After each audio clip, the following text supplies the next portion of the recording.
Walibi Rhône-Alps in France has finally announced their new Intamin Hot Racer. It'll be opening up next year and is called Mahuka. So this is only going to be the second hot racer to ever open. The first one is out at Luna Park, Sydney, which is all the way in Australia. Not really accessible to anyone other than people living in Australia. Yeah. So Europe is a much more centralized point for a lot of people. You got people from the US will travel there.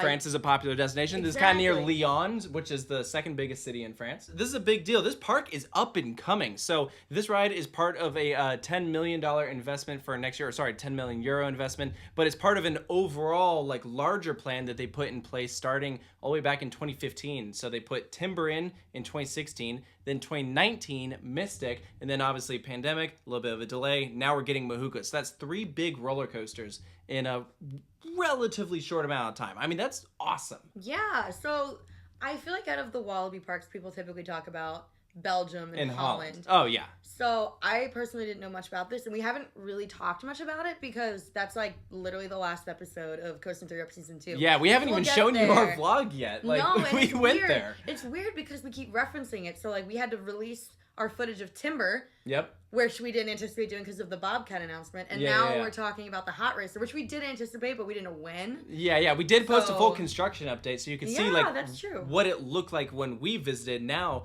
it's a lot further along. You can already see the big top hat and inversion element. They went all full throttle. It's so cool. It totally is giving full throttle. Unlike Magic Mountain, here at Walibi Rhône-Alps, you're going to walk under that element. So you're going to be on the pathway, looking straight up. You're going to see the coaster going directly overhead. You're going to be able to wave at the riders. They're going to be waving down at you. That's going to be so cool. So let's first address the elephant in the room, which is we've done one of the Intamin Hot Racers. Yes. And our opinion of it was not so grand. Yeah.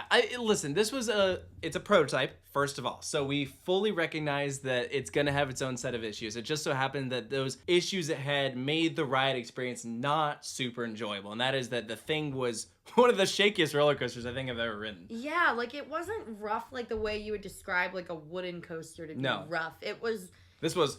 It felt like it didn't properly fit the train to track. And it was... Yeah. And it's something that I imagine that this park probably, if they did go out and ride it, they were Intamin assured them that was a prototype issue and it wouldn't be a problem. And if it is a problem, I'd be very surprised because that's kind of a glaring thing to just leave. If they can fix that problem, which I like to believe that for round 2 they would have, then we're probably looking at a pretty solid attraction here. Because layout wise, Big Dipper was fine. The launches, I'll tell you what, man, tire driven launches are underrated. That launch was punchy. Intamin's totally got great experience in this. It's lap bar only, really comfy seats. I liked the trains a lot. That was the thing that I liked the most was the setup of the train. You like how it felt sitting in the train, but you didn't like how the train rode on the track. Correct. Yeah. While everyone made the jokes about how it was a rip-off RMC single rail. It didn't feel like one at all. It didn't at all. So I think they have that going for them because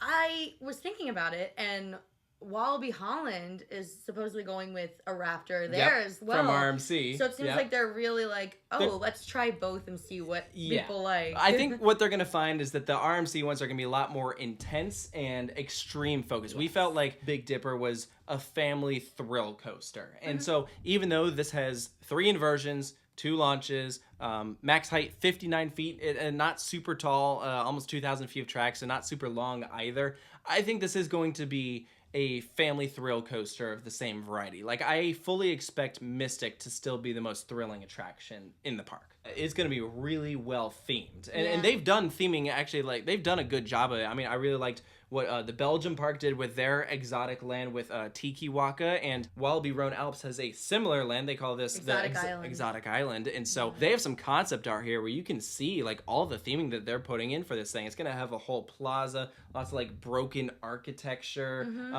You can see this cool carving right here. I love that they literally built an old wrecked temple that the track is just going to fly through. I think it's going to be really awesome. And I think that they're going with some sort of storyline where you're breaking out of this temple. I mean, Mahuka in Hawaiian literally means to escape. So, oh my god, did you already know that? Or did you just learn that today? Do you speak Hawaiian? I just learned that today.